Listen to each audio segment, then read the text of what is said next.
Welcome to 100 Yards Football. Today we got an NFL Draft Prospect Special. Today we're going to highlight Evan Neal, offensive tackle out of the University of Alabama. So if you like the video today, please come and share. We'll surely appreciate it here at 100 Yards Football. Special thanks to our producer, Mr. Logan Landis. I'm Mr. Football Vincent Turner, and my guest. Get ready. The excitement is going to go to another level when we talk about Alabama football. The guy covers Alabama football on social media, Twitter, at the highest level than anyone I know right now covering the Crimson Tide. My man, coming out of the state of Alabama, Mr. Stephen M. Smith, is going to tell us what we should know about Evan Neal and why is he the number one offensive tackle in the 2022 NFL Draft. So, if you like the video, please come in and share it. And we'll surely appreciate it here on 100 Yards Football. Mr. Smith, roll tide.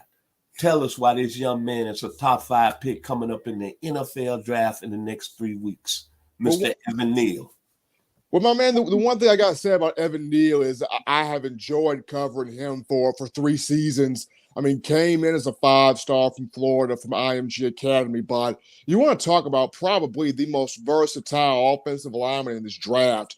He can play guard and he can play tackle.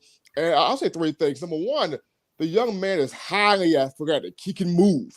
Lateral quickness, really swift feet, despite the fact that he is 335 pounds and 6'7". You want to talk about a guy that can make box jumps, move feet, take defensive linemen, linebackers off of their feet. Evan Neal is no joke. And then along with the quickness, you look at the power. He's got big hands, wingspan. It's hard to get around that young brother because he's got the wingspan, he's got the hand strike, he's got the power and the technique to not just shield some of your speedy edge-bending rushes on the outside from getting to the quarterback, but he's got the hand strength to maul guys to the ground and opening up that run game. So that's number 2. And then number 3, one of the best communicators in terms of offensive line. Now, I know the offensive tackle position is not one for much communicating, but Evan talks a lot.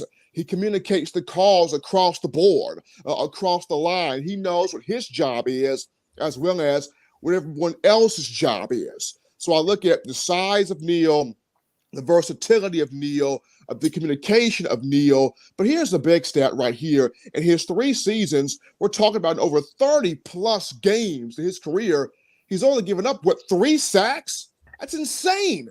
He's only given up, 3 sacks? So when he's protecting the blind side of a quarterback, that quarterback's jersey is not knowing what dirt is when you talk about being defended and protected there by one Evan Neal. When I think about Evan Neal, I think Godzilla. Oh, yeah, that's him. That is King him. Kong don't have nothing on me. And then I think about all the greats. I think this young man has a Hall of Fame career. Bob Brown, Art Shell,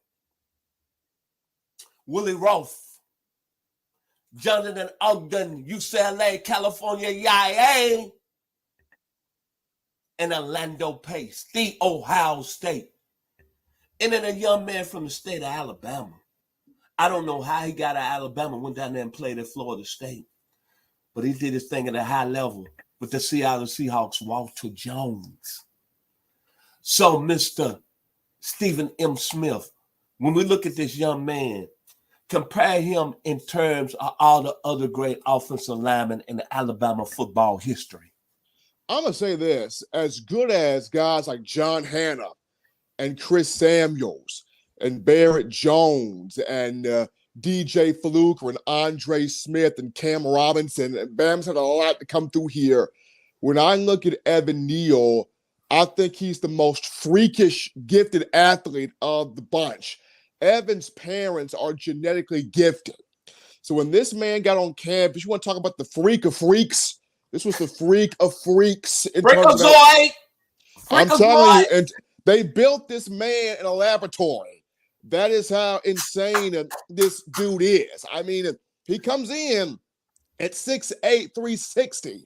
He drops 30 to 40 pounds. He's now 335. 335 is not supposed to move and look like that.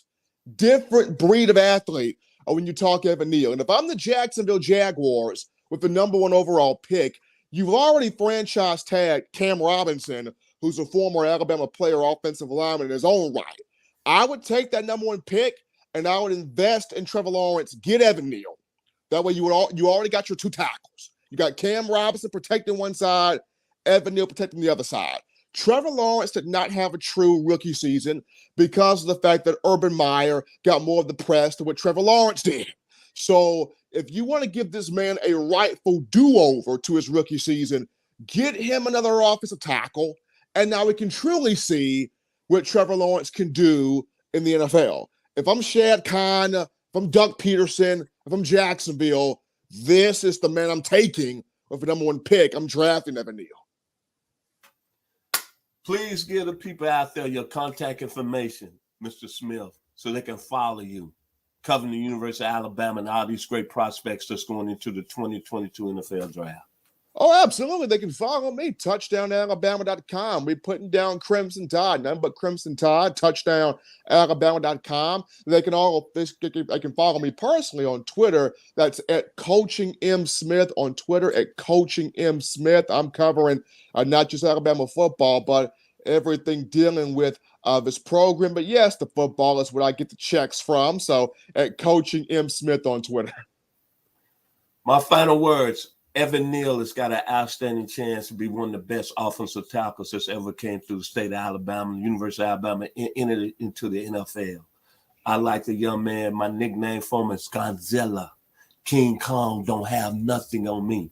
So when you think about Evan Neal, you think about Alabama, you think about the football program, you think about Mr. Smith, there's only one thing I can say. Sweet home Alabama, where the skies are blue. Roll Tide.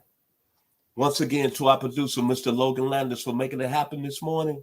I'm Mr. Football, Vincent Turner, and special thanks to my guest, Stephen M. Smith. Y'all have a blessed week. 100 yards.